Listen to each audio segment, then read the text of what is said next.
Hello dear students, welcome to a new part of the video. In this video, we'll start with explanation of new topics on page 127.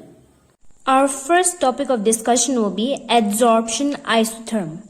Now what is this adsorption isotherm? Let us first see the definition. The variation in the amount of gas adsorbed by the adsorbent with pressure at constant temperature can be expressed by means of a curve termed as adsorption isotherm. So to understand this in a very simple manner, it simply means that the amount of gas which will get adsorbed on the adsorbent is purely dependent upon pressure at constant temperature. Now this temperature is not going to change. So there is a curve which shows how much amount of gas has been absorbed on the adsorbent with pressure, and that curve is known as your adsorption isotherm. A scientist named Freundlich, he gave an empirical relationship between the amount of gas adsorbed on the adsorbent with respect to pressure. Now that empirical relationship looked something like this. X by m proportional to pressure raised to the power 1 by n. So what does this mean? It means that the mass of adsorbate, that means the gas, and this is the mass of the adsorbent, the solid. So here the mass of the adsorbate and the mass of the adsorbent is directly proportional to the pressure. As we have discussed in adsorption isotherm, the amount of gas getting adsorbed purely depends upon the pressure.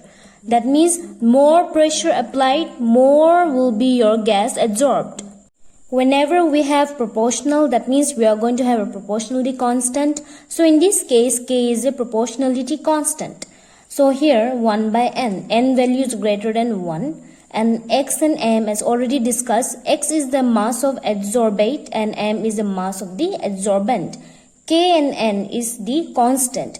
So here there is nothing to get confused. You just have to understand that adsorption isotherm simply means that the amount of your adsorbate, that means the gas, how much gas is going to be absorbed on your adsorbent is purely dependent upon how much pressure is applied. Remember, I am not talking about AB. No absorption, no adsorbate. It is all AD. So here, Freundlich, what he did, he just gave an empirical relationship to whatever was discussed in adsorption isotherm.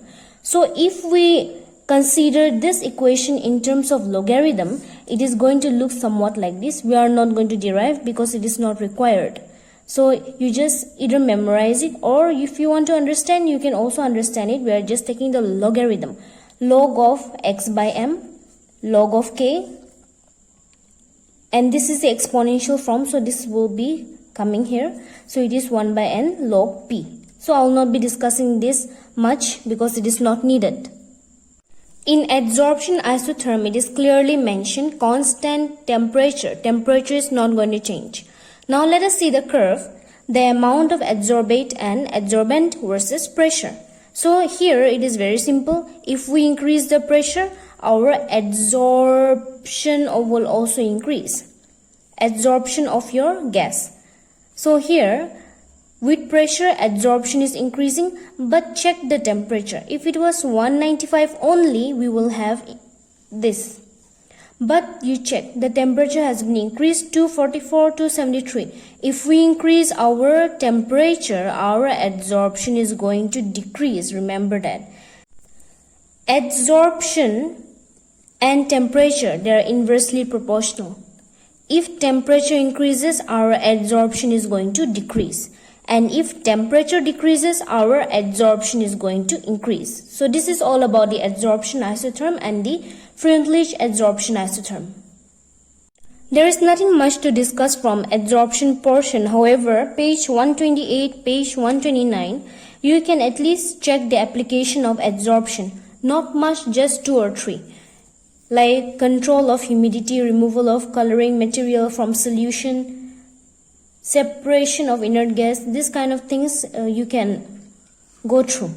I will not be explaining this because this is not very important. Just remember 2 to 3 applications. You don't need to do the explanation part, just remember the topic. Now let us go to an important topic for your batch. This topic, catalysis, was omitted for 2021 batch. So this topic is very important for your batch if it does not get omitted this year. To proceed with this topic, firstly we have to understand what is a catalyst. So catalysts are basically those substances which are added to a reaction to increase the speed of the reaction but without itself getting consumed. That means suppose this reaction is proceeding slowly. So we will add a substance which will increase the speed of this reaction, and that substance which will increase the speed of the reaction will be known as catalyst, but the condition is that your catalyst will not get consumed. It will just increase the reaction, it will stay as it is.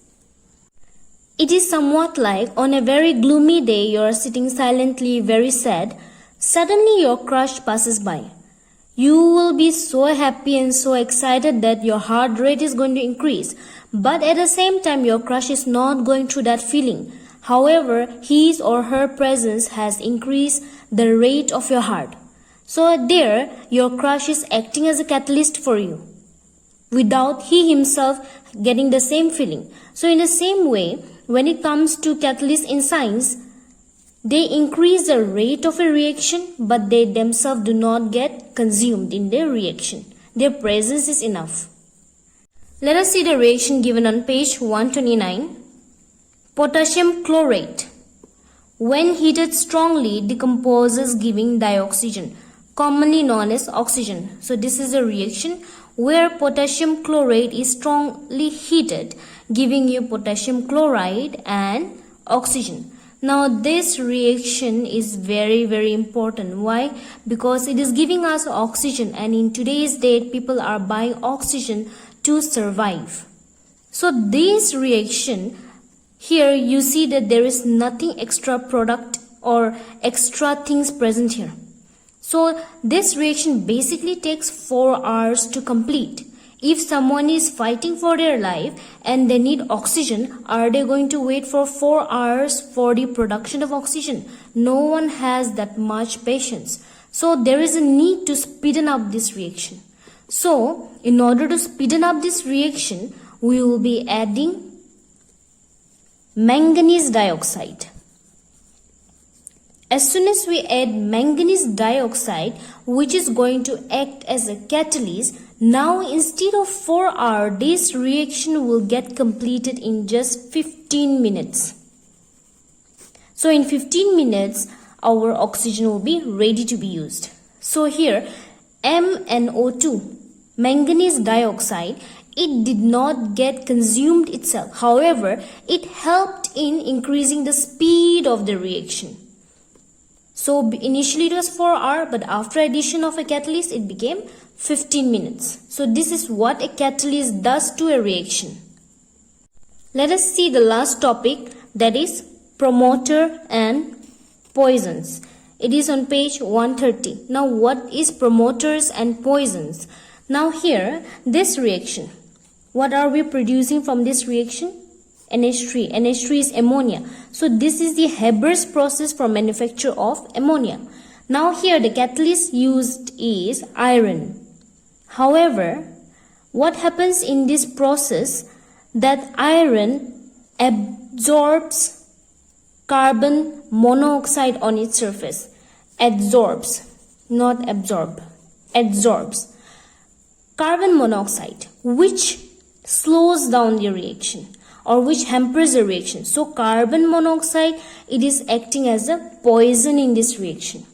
Now, in order to enhance the reaction or in order to increase the speed of the reaction, we already have a catalyst. But because of adsorption of carbon monoxide, what happened? Its activity got slow.